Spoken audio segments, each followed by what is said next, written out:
Masih ingat Jaja Miharja? Beber keinginan terakhir yang sangat mengejutkan, sebut satu jawabannya, mati. Jaja Miharja bikin pernyataan mengejutkan terkait kematian. Jaja Miharja atau memiliki nama lengkap Jaja S. Miharja ini adalah seorang aktor, pelawak, penyanyi dangdut sekaligus presenter Indonesia. Sosok Jaja Miharja sendiri dikenal publik dengan jargon khasnya yakni apaan tuh? Lama tak terdengar kabarnya, secara tiba-tiba Jaja Miharja malah membuat pernyataan yang mengejutkan. Hadir menjadi bintang tamu di podcast Noise yang dipandu oleh Habib Hussein Jafar Al-Hadar. Mendadak Jaja Miharja menyinggung soal keinginan terakhirnya.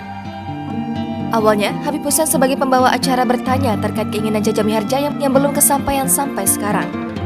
Jawaban komedian Betawi itu sangat singkat dan mendalam. Rupanya ia memiliki keinginan beristirahat selama-lamanya.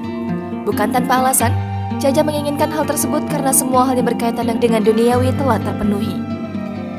Habib Hussein lantas menanggapi keinginan terakhir Jaja Miharja itu. Ia berujar jika biasanya banyak orang takut dengan hal tersebut. Dengan mantap, Jaja Miharja mengatakan pada dasarnya kita semua sudah ditunggu kematian. Lebih lanjut, pemain film Get Married ini menyebut kalau orang takut mati karena terlalu memberatkan urusan dunia. Ia juga berpesan agar setiap orang tak memikirkan amalan kepada orang lain, tetapi harus lebih memikirkan dosa yang telah dilakukan.